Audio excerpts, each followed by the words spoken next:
જો આ છે સરકારી દવાખાનું, અહીંયા જવાનું છે. હાલ જો આટલી દવા આપી છે, આટલી પૂરી કરવાની છે. આ બપોરે છે ને એક ટીકડી લેવાની છે. ગુડ મોર્નિંગ, જય શ્રી કૃષ્ણ, જય માતાજી. સ્વાગત છે સવાર સવાર. કેટલા વાગ્યા ખબર છે? અત્યારે તો કહેવાય 8:45 થવા આવ્યા છે. અને જો અમે ગુવારનું શાક, ભાખરી ને એવું બનાવ્યું છે ને છાશ ને કેળા છે. કાજીનું શાક ભાખરી હોય ને અત્યારે છે ને રાત જતા હોય ને 9 વાગ્યે કામે જાય તો અમારે દવાખાને જવાનું છે, તપાસ કરાવવાની છે કે નહીં, દવા પૂરી થઈ ગઈ છે ને મારું મમતા કાર્ડ હશે આવ્યું નથી કાજીનું, તો મને જીનું ને દવાખાને ઉતારતા જાય એમ. અમે પ્રાઇવેટમાં નથી તપાસ કરાવતા, સરકારીમાં જાવી છે. તો મેં કીધું હાલ તાર પપ્પા તૈયાર થાય ને ના વાગ્યા છે, તો મેં કીધું આપણે ફટાફટ રેડી થઈ જાય. સવારમાં વહેલા જાગી ગઈ, બધું કામ પતાવી દીધું, હવે એમને મૂકતા જશે એમ. તો પછી મોડેથી જાય ને તો બહુ ટ્રાફિક હોય. 9 વાગ્યે જાવી, કોઈ ન હોય, 10 વાગે ને ત્યાં ઘરે વહી અને સ્કૂલનો ટાઈમ થાય ને ત્યાં એમ. આજ છે ને સવારમાં હું 9 વાગ્યા ને ત્યાં બધું કામ કરીને નવરી થઈ ગઈ. કાશીનું જેનું મારા હારે આવે છે એ રેડી થઈ ગઈ, એને મેં નવડાવી દીધી. જો હાલો હવે છે ને જઈએ એવી. હું બુધવાર છે, હા કલર કપડાં પહેરીને જવાનું છે. આજ બુધવાર છે ને તે ઓલો રૂમનો દરવાજો લોક કરી દે ને જીમ, લોક કરી દે દરવાજો. રાગ નહીં છે ઊભા છે, હાલો જઈએ એવી. વાદળા કેવા થઈ ગયા, હા બહુ વાદળા થઈ ગયા, વરસાદ નથી આવતો, ગરમી એટલી થાય. જો આ છે સરકારી દવાખાનું, અહીંયા જવાનું છે. હાલો અંદર વિડીયો શૂટ તો નહીં કરું પણ જઈ આવું, ટ્રાફિક થાય ને એ પહેલાં. જો આટલી દવા આપી છે, આટલી પૂરી કરવાની છે. આ બપોરે છે ને એક ટીકડી લેવાની છે.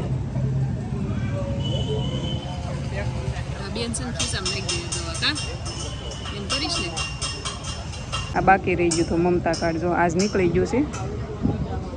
હવે છે ને થોડાક દિવસ પછી પાછું તપાસ કરાવવા આવવાનું છે અને હવે રિક્ષા ગોતવાની છે ઘરે જવા. ચાલો આ બેન દાંત કાઢીને થયા શું કરે છે કા. અમારે છે ને રોડ વટવાનો હોય ને તે અમારે જીનું કેમ પકડી જાય, જો એમ પકડી જાય મને. રોડ વટવાનો હોય ને એટલે આમ જો કેમ કરે, જો એમ તો જીનું હે હાલીને લઈ જવું છે જીનું ને, ભલે હવે થાકી જાય થી જીનું હાલીને જવું છે ને. હે ના પાડે ભાઈ રિક્ષામાં. જો થોડા થોડા વાદળા થઈ જાય ને એટલે વાંધો નથી આવતો, તડકો છે થોડાક વાદળાય છે. કાશીનું દાદરમાં છે ને બહુ પવન આવે. કાશીનું અહીંયા ઊભા રહીને તો એમ થાય ઊભા જ રહેવું છે, પણ ગરમી એટલી થઈ ગઈ કે વાત જવા દો. ગરમી અને દાદર ચડીને હું થાકી ગઈ. દાદર ઝાઝા નથી, આટલા જ છે અમારે દાદર ચડવાના, પણ હું તોય થાકી ગઈ. એમાં એવું છું રિક્ષા નથી મળી ને તે થોડેક બધી અમે ખેંચું, હાલતા હાલતા આવ્યા. હાલ લોક ખોલ હવે ને મને પાણી ભરી દે પહેલાં તો, તરસ જ એટલી લાગીશ. બધું કામ કરીને વહી ગયા હતા ને પણ એક કામ બાકી રહી ગયું. વાસણનું કાંઈ નહીં. હાલો હવે મારે પોરો ખાવો પડશે. પોરો 10 વાગ્યા છે, 10 ઉપર છું છે હોય. ખોલ લે. હા અમારી બેનને છે ને લોક ખોલતા આવડી ગયું છે. પગે ન લગાય દીકરીને, મેં ના નથી પાડી તને. હાલ હાલ હાલ આમ ગુવારનું શાક ને ભાખરી ભરી છે ટિફિનમાં, હાલશે ને જીનું? હે હા દાદર એવો મસ્ત ઠંડો લાગે, સપલ પહેરવાનું મન નથી થતું. તું સપલ પહેર લે, આજ બુધવાર છે ને તે કલર કપડાં પહેરવાના છે અને સપલ જ પહેરીને જવાનું છે. કા પેલા સિંગલ રૂમમાં રહેતા કે નહીં, જીનું મૂકવા ગઈ તો આ દરવાજે મેં તાળું માર્યું અને આ દરવાજો આમ નામ મૂકીને વહી ગઈ. બોલો આવીને ત્યાં ખુલ્લો દરવાજો, એટલી ગાંડી છું. પણ એક જ રૂમનો વેમ રે, કાંઈ નહીં. આપણા ઘરે શું હોય, શું લઈને ગઈ જવાના. હાલો તો જમવાનો ટાઈમ થઈ ગયો છે અને આવી ગયા છે પાછા ફરી એકવાર ઘેરે જમવા. હવે છે ને હમણાંથી તમે કહેતા હશો હમણાં દરરોજ ઘેર આવો છો ને જમવા, એવું છે. જો લેતા આવો સમોસા અને ખમણ લેતા આવ્યો છું, કેમ કે પાછું મારું રાંધેલું ન હોય.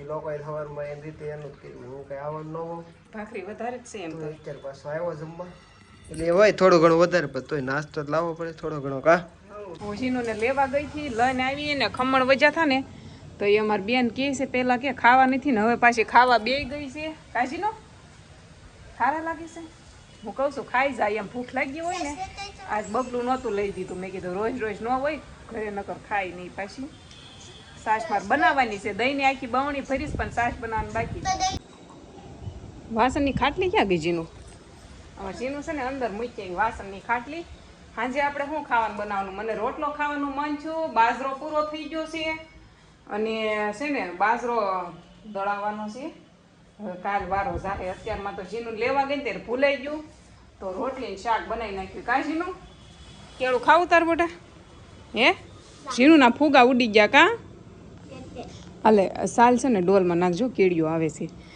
કીડીઓની કમેન્ટ બહુ હતી કા પણ હું અહીંયા જો ફ્રીજ ઉપર શોખ રાખું જો પડ્યા ને શોખ રાખું ઓલા શું કે ફેરવતી જાઉં જ્યાં કીડીઓ ભાળો ત્યાં કોક તો એમ કહેતું હતું એ કે પૈસા બહુ હોય ને તે કીડીઓ આવે બોલો લ્યો રાતી કીડીઓ રાતી આવે મારી મમ્મી લસણ ફોડે છે ખોલું છું પણ ફોફા ઉડી નાખા ધાબામાં ખાશે હું છે આ લખ્યું લઈને બેઠી ને રફ કાપતી હતી જીનું ના કાપવાના હતા જીનું એ ન કાપવા દીધા તો મેં મારા કાપી નાખ્યા મારે કાપવાના હતા કાપી દો અને આ લસણ હમણાં છે ને આખા અગાશીમાં ફોફા ઉડીને તોડશે એને મજા આવશે અગાશીમાં આ ખૂણેથી ઓલા ખૂણે આટા મારવાની હાથમાં નહીં આવે હવે કાપી દે ને મેં તો જો ચપ્પલ પહેરી રખડું કાઢું નહીં હા બે જાય તમને આ ત્રણમાંથી કઈ વસ્તુ વધારે ભાવ પાપડી ફૂલવડી કે ગાંઠિયા મને તો છે ને ગાંઠિયાનું શાક બનાવવાનું છે અને આપણે ગાંઠિયાનું શાક ખાવાનું છે કાજીનું અજમાવાળા ગાંઠિયા અને ગોળ બહુ મજા આવે ખાવાની એક નંબર પણ ગોળ કેદી કીડિયું સડી થઈ કે તો મેં જવા દીધો બધોય ગોળ આમ આપણે આમ ખાંગડા ભાંગી તો અંદર ઝીણી ઝીણી નકરી કીડીઓ હતી તો મેં એ ફેંકી દીધો અને હવે ગોળ છે અને નકર હું થોડાક ખાઈ લે ગાંઠિયા ગોળ કાશીનું મજા આવે તાર ખાવી પાપડી તોડી દઉં વાટકો લેતા જા આપો જાડી જાડી મસ્ત રોટલી બનાવી છે અને હું છે ને ખાવાનું બનાવતી હોઉં ને ત્યારે 8 વાગ્યે ખાવાનું બનાવવાનું લઉં અને 8:30 બનાવી રહું ખાવાનું બનાવતા બનાવતા છે ને 12 અગાશીમાં આટો મારવા વહી આવું પવન ખાવા તો પણ બહુ ગરમી થાય મજા ન આવે જો આ થોડીક વાર આમ બેસી જવાનું આટો મારીને પછી પાછું હમણાં શાક બનાવી નાખવાનું એમ એમાંય પાછું અમારે તો 12 અગાશીમાં ખાવાનું હોય હો મસ્ત સાસ છે ને આખી ફૂલ ઓલી સલકાઈ ગઈ છે આમાં દૂધ છે મારે દૂધ ખાવાનું છે અને જીનું અમારે છે ને દૂધ ખાય ને તોય સાસ માગે એટલે મેં તૈયાર રાખી કાજીનું હવે શું ખાવાનું છે તારે હાલો ખાઈ લેવી અને પપ્પા નાવા ગયા છે ને એટલે પછી મસ્ત બધું ખાઈ લેવી બપોરનું છે ગુવારનું છે હાલો જમી લેવી ને લાગશે સબસ્ક્રાઈબ કરી નાખો